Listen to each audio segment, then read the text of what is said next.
வந்து தென் மண்டலம்னு நம்ம வச்சுருக்கோம். இருக்கும் கன்னியாகுமரி மாவட்டம், திருநெல்வேலி மாவட்டம், தூத்துக்குடி மாவட்டம், விருதுநகர், தென்காசி 5 சேர்ந்து தென் மண்டலம்.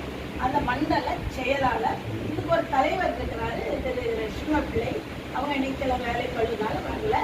ஒரு தலைவர் இருக்காங்க, இவங்க செயலாளர் இருக்காங்க. இது வந்து நம்முடைய அமைப்பினுடைய மிகப்பெரிய ஒரு ஆளுமை இவங்க. ஆனால் இப்போதைக்கு அவர் வந்து திருநெல்வேலி மாவட்டத்தினுடைய செயலாளராக இருக்காரு. வேறு தான் திருநெல்வேலி மாவட்ட செயலாளரே தவிர எங்கள் கூட எல்லா இடமும் பயணிக்கக்கூடிய ஒரு சகோதரர் அவர். இவரை உங்களுக்கு தெரியாதுன்னு நினைக்கிறேன், பார்த்துருக்கவே மாட்டீங்க. தெரியாது, உங்க ஊர்னால தான் கண்டுபிடிச்சு கூட்டு வந்திருக்கோம். அவர் வந்து நம்ம தூத்துக்குடி மாவட்டத்துக்கு தலைவராக நம்ம போட்டிருக்கோம். இங்கே வந்து தென் மண்டலம்னு நம்ம வச்சுருக்கோம். இருக்கும் கன்னியாகுமரி மாவட்டம், திருநெல்வேலி மாவட்டம், தூத்துக்குடி மாவட்டம், விருதுநகர், தென்காசி 5 சேர்ந்து தென் மண்டலம்.